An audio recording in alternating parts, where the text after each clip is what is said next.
घर में खाना बनाने के लिए कौन सा तेल इस्तेमाल करें? ये सवाल ना हमेशा कंफ्यूज करता है।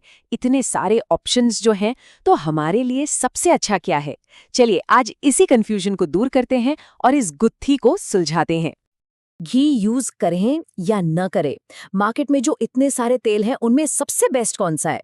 ये वो सवाल है जो हम सबके दिमाग में घूमते रहते हैं, है ना? मतलब कौन से तेल अच्छे हैं, कौन से बुरे, और सच पूछिए तो सबसे बेस्ट वाला कौन सा है? आइए इन्हीं सवालों के जवाब आज ढूंढते हैं। तो चलिए सबसे पहले बात करते हैं उन पारंपरिक तेलों की जो हमारी पीढ़ियां इस्तेमाल करती आ रही हैं और जो आजकल फिर से पॉपुलर हो रहे हैं। शुरुआत करते हैं घी से। देखिए, एक जमाना था, करीब 80 के दशक की बात है, जब घी को एक विलन की तरह दिखाया गया। क्यों? ताकि डालडा जैसे इंडस्ट्रियल फैट्स को प्रमोट किया जा सके। लेकिन अब हम सब जानते हैं कि असली कहानी कुछ और ही है। अगर घी को सही मात्रा में, मतलब लिमिट में, स्वाद के लिए या मिठाइयों में इस्तेमाल किया जाए, तो इससे बढ़िया क्या ही हो सकता है। अच्छा, अब आते हैं सरसों के तेल पर। ये भी एक पारंपरिक तेल है और इसके हेल्थ बेनिफिट्स भी कमाल के हैं। देखिए, इसमें ओमेगा 3 फैटी एसिड्स होते हैं जो दिल के लिए बहुत फायदेमंद हैं। और तो और इसमें एंटी इन्फ्लेमेटरी एजेंट्स भी हैं। सीधे शब्दों में कहें तो ये शरीर की अंदरूनी सूजन को कम करने में मदद करता है। और हाँ, एक बात और, जो लोग सरसों के तेल के धुएं से घबराते हैं वो चिंता छोड़ दें, ये बस एक मिथ है और कुछ नहीं। चलिए अब बात करते हैं मूंगफली के तेल की। ये एक बहुत ही प्रैक्टिकल और हेल्दी ऑप्शन है और खासकर पश्चिमी भारत में तो ये काफी पॉपुलर भी है। इसकी सबसे बड़ी खासियत है इसका हाई स्मोक पॉइंट। मतलब आप इसे तेज आंच पर कुकिंग के लिए आराम से इस्तेमाल कर सकते हैं। ये जेब पर भी भारी नहीं पड़ता और इसमें भी एंटी इन्फ्लेमेटरी एजेंट्स होते हैं। ये दिल को तो प्रोटेक्ट करता ही है और कुछ स्टडीज के मुताबिक ये कैंसर से बचाने में भी मदद कर सकता है। अच्छा, तो पारंपरिक तेलों की बात हो गई। अब जरा उन मॉडर्न ऑयल्स पर आते हैं जिनके बारे में शायद हमारे दादा दादी ने कभी सुना भी नहीं होगा। ये तेल सुविधा तो देते हैं, पर ये एक तरह का समझौता है।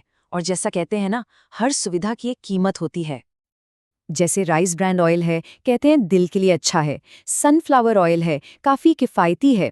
सुनने में तो अच्छा लगता है, लेकिन इनके साथ एक बहुत बड़ी प्रॉब्लम है। वो है इनकी रिफाइनिंग प्रोसेस। इस प्रोसेस में इनके ज्यादातर पोषक तत्व यानी न्यूट्रिएंट्स खत्म हो जाते हैं। तो सुविधा तो मिल गई, लेकिन सेहत का क्या? अब आते हैं उस कैटेगरी पर जिनसे हर हाल में दूर रहना चाहिए। ये है हमारी किचन के असली विलेन, जिनसे हमें हमेशा बचना है। इस लिस्ट में सबसे पहला नाम है डालडा या वनस्पति घी।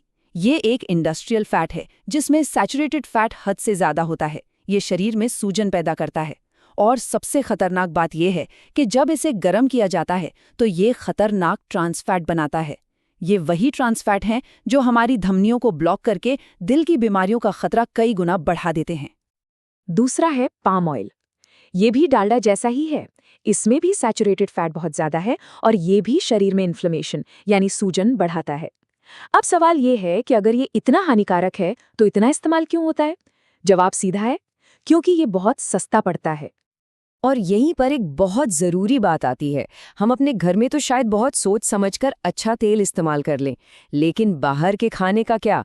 ज़्यादातर मिठाइयाँ, रेस्टोरेंट का खाना, ये सब अपनी कॉस्ट कटिंग के लिए पाम ऑयल या डालडा में ही बनाया जाता है। तो अगली बार जब भी बाहर कुछ खाएं तो ये बात दिमाग में ज़रूर रखिएगा। तो अब तक हमने अच्छे, बुरे और बहुत बुरे तेलों की बात कर ली, पर अब हम आते हैं इस पूरी चर्चा के सबसे ज़रूरी हिस्से पर, तेल का असली सीक्रेट। और मैं बता दूं, इसका जवाब शायद वो नहीं है जो आप सोच रहे हैं।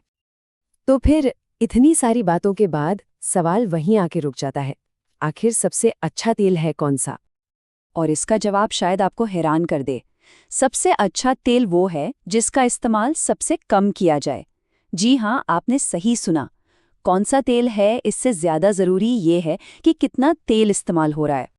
तो कुकिंग ऑयल्स का नंबर 1 नियम यही है, तेल चाहे कितना भी अच्छा क्यों ना हो, उसका इस्तेमाल हमेशा हमेशा लिमिट में ही करना चाहिए। जितना कम उतना बेहतर। तो इस पूरी जानकारी के बाद अब असली सवाल ये उठता है कि किसी की अपनी रसोई के लिए सीमित मात्रा या लिमिटेड क्वांटिटी का मतलब क्या है। ये एक ऐसा सवाल है जो हर किसी को अपनी कुकिंग हैबिट्स के बारे में सोचने पर मजबूर करता है कि आखिर सुधार की गुंजाइश कहाँ है।